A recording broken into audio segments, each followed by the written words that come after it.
You saw the store update, right? They just removed the Anubis package. No previous, mention of it leading up to it. No hints other than the fact that they were saying they needed skins for a, Middle Eastern Arabesque collection, right? And they just pulled it from the store. I won't lie, this is really cool. I really like this. And I'm gonna show you why. Anubis collection package was removed from CS Store. I wonder if this was in prep for new Anubis collection and a return of Anubis to the map pool. They were kinda really pushing Anubis for a while, both in CSGO and CS2. I don't think they've given up on the map yet, right? I've always said the Anubis package is special because you have never ever before been able to straight up buy a collection. Woohoo! This clip was brought to you by Skins Monkey. Trade your skins on Skins Monkey to change up your loadout because you get a 35% deposit bonus if you use code Anomaly. You also get up to $5 free for your first trade, so use the link in the description to start trading now because it's really easy for you to get new skins if you don't like your old ones. Just look how quick that trade was. And thank you once again Skins Monkey for paying for the clip's channel editors.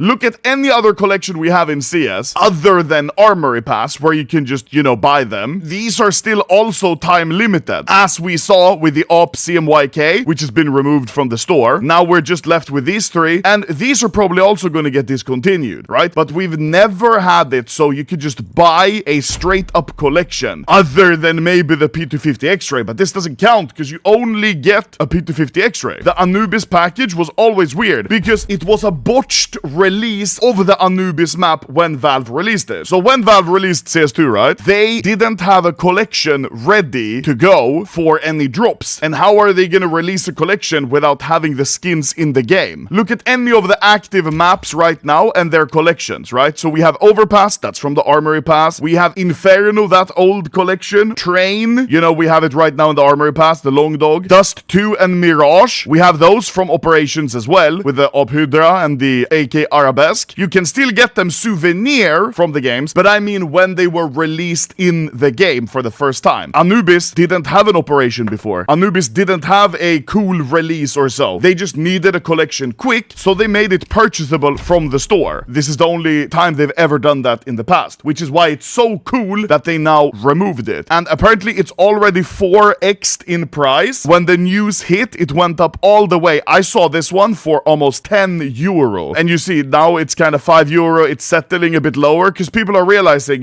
this collection is kind of cool, but it's not out of this world insane. I mean, the Eye of Horus was a very cheap in some qualities M4 for quite a long time, right? No patch notes or announcements, exactly. So people who were just holding on to these packages are now very happy because they took a risk and it paid off. Like Gabe Follower, thanks to my stupid ass for randomly buying 500 Anubis capsules in CSGO a few years ago. They're rare now. You can't get them anymore. It's impossible. And look here, this is why it's so interesting to me. One of the most recent Counter-Strike 2 event posts was the workshop update where they're changing how much you get paid for submitting art. They also added a call to armsory. As part of a future update, we're looking for weapon skins inspired by two themes: Arabesque art and Arabian mythology. This is now basically confirmed. They're looking for submissions for the next Anubis package. There is of course a chance that maybe they're gonna release some other map and it's gonna be that collection, but this collection is 100% confirmed now, replacing the Anubis collection, at least, right? That's what's happening. Note that there are two collections. What is the second collection? Arabian art and spy and tech. What collection is spy and tech gonna be? Either spy and tech is just gonna be a straight up Armory Pass replacement for one of the collections we have now, or this could be a collection for a new map. I don't know how far along Valve have gone with the Cash remake. I doubt they would want a spy and tech theme for it though, unless they completely decide to rework the entire meaning of the map where it's in Chernobyl, But spy and tech, the only other map leaks that I know that we have right now is Snow snowy cobblestone. But snowy cobblestone surely would have some sort of a snow castle theme, you know, something similar to the dragon lore, where you have M4 Knight, you have the dragon lore, you have P2000 chainmail. This could, of course, just be an armory replacement for example, Sport and Field or Overpass or Train. I don't know. Train kinda is performing really bad for Valve. Not a lot of people are redeeming these, so it could be a replacement for that. Either way, that's cool. Another thing that's really cool is judging how rare the M4 Eye of Horus is. There exists 23,000 Eye of Horus. If we look at, for example, Desert Hydra, there's 15,000. So the gap between Op Desert Hydra and M4 Eye of Horus is not as big as what you would expect from a collection which was purchasable from the store. Op Desert Hydra was available for a limited time during an operation. Horus Souvenir is very rare. Look at this. Oh my god. We have less than 1,000 Souvenir Eye of Horus. No way. That is very, very, very low. And remember, all of these three have the same chance of dropping. It's not one of these new collections where reds are more common. And here you can see how all the skins performed from the Anubis collection. Stuff like the Black Nile, which used to be a very budget-friendly skin. This used to be an AK that I said was a really good skin because it was very affordable, good looking for what you get, but now this one is going to become more and more rare over time, right? Just like with the Black Nile, which also was an absolute go-to clean skin that was affordable. But now, I think slowly we're gonna see these rise in rarity, right? Oh my god. This is the 1 month chart for Eye of Horus. Look, it was steady at like 900 and now it's over 2k. I still think it's super sick they chose to update like this without giving any real teases, because then people who were smart, they are the ones who are rewarded.